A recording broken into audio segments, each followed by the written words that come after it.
Selamat pagi, perkenalkan nama saya Revi Amelia dari Manajemen Bisnis Industri Furnitur, Politeknik Industri Furnitur dan Pengolahan Kayu Kendal. Kali ini saya akan mempresentasikan tentang marketing mix.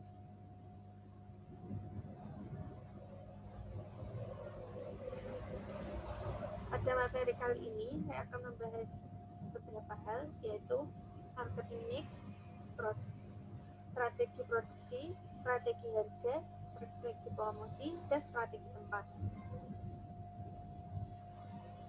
Yang pertama, kita akan membahas tentang marketing mix. Apa itu marketing mix? Marketing mix menurut Kotler merupakan sejumlah alat-alat pemasaran yang digunakan perusahaan untuk meyakinkan objek pemasaran atau target pasar yang dituju. Yang kedua, kita akan langsung membahas tentang strategi produksi.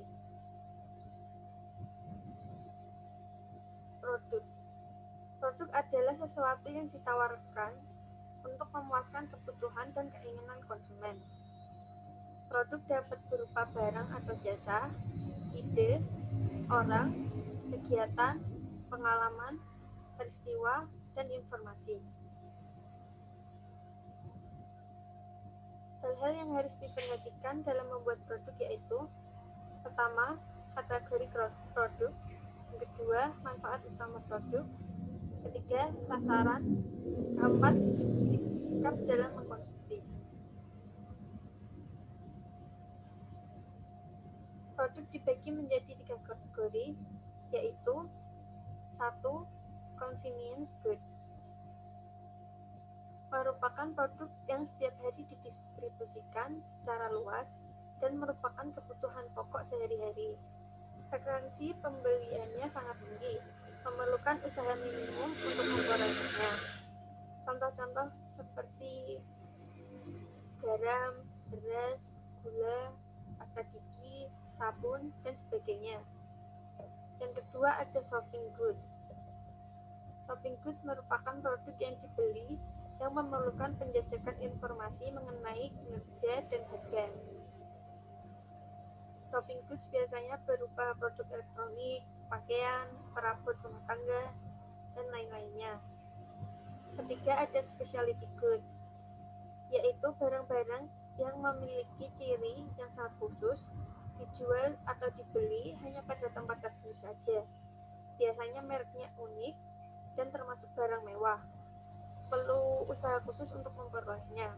Contohnya adalah barang-barang antik atau pakaian khas tertentu.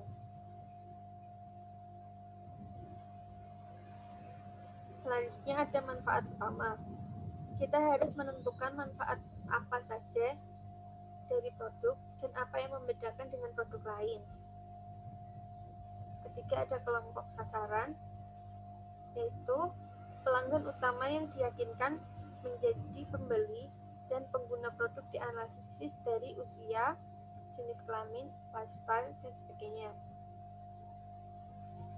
Selanjutnya ada sikap dalam mengkonsumsi, yaitu bagaimana pelanggan harus mengkonsumsi atau menggunakan produk kita. Bisa contohnya seperti waktu penggunaan, terus bagaimana cara menggunakan, atau bahkan hingga bisa dikonsumsi sendiri atau dengan yang lainnya. Selanjutnya kita akan membahas strategi harga. Berikut adalah faktor-faktor yang mempengaruhi keputusan harga. Faktor keputusan harga biasanya difaktori oleh tujuan perusahaan, kondisi perekonomian, bauran pemasaran, biaya, karakteristik produk, pesaing, legal dan etis, demand and supply.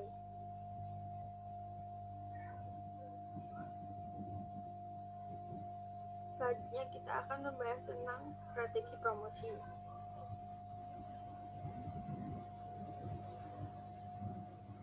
Promosi dapat dilakukan dengan berbagai cara. Ada advertising, personal selling, sales promotion, public relation. Advertising atau iklan biasanya melalui berbagai media seperti televisi, radio, media cetak, website, blog, papan reklame, dan lain-lainnya. Jenis-jenis iklan ada beberapa. Yang pertama, produk advertising, yaitu mengiklankan produk. Yang kedua, institution advertising, yaitu mengiklankan perusahaan dengan tujuan untuk meningkatkan image. Yang ketiga, full demand advertising, yaitu ditujukan untuk pembeli akhir. Yang keempat, ada push demand advertising, ditujukan kepada penyalur. Selanjutnya ada personal selling, yaitu presentasi secara lisan kepada satu atau lebih calon pembeli. Personal selling adalah alat yang cukup efektif dalam membangun preferensi, tindakan, dan tindakan pembeli. Yang keempat, ada sales promotion, yaitu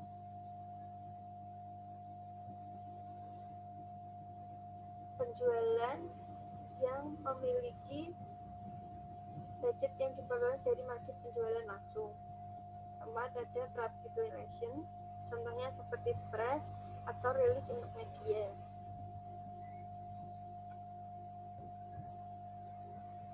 Yang keempat, ada strategi tempat.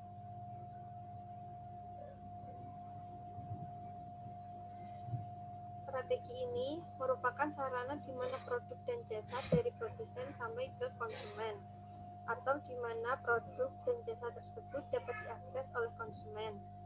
Dengan sarana perantara ini dapat mengurangi tugas produsen dalam kegiatan distribusi untuk mencapai konsumen. Ada beberapa contoh dari kegiatan sarana perantara, yaitu dari produsen, kemudian ke agen, kemudian ke pengedar, baru ke konsumen. Yang kedua ada produsen, langsung ke agen, pedagang besar, pengedar, dan ke konsumen. Ada juga produsen, ke pedagang besar, ke pengedar, lalu ke konsumen. Ada juga produsen, ke pengedar, lalu kepada konsumen.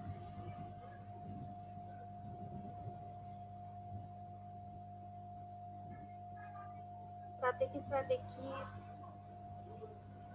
perantara ini ada beberapa cara, yaitu menggunakan penyalur yang ada, menggunakan penyalur baru, membeli perusahaan kecil yang berfungsi sebagai penyalur, dan menyalurkan produk lewat pos. Saluran pemasaran seperti ini akan terorganisir dalam melakukan aktivitas pemasaran yang diperlukan untuk menghubungkan antara produsen dan konsumen, yang akan sangat menguntungkan bagi produsen. Karena produsen tidak harus mengangkut dan menyediakan alat transportasi. Sekian presentasi dari saya. Apabila ada pertanyaan, bisa kirim email ke amelarafif15@gmail.com atau hubungi di IG @twitterp. Terima kasih atas perhatiannya. Sampai jumpa.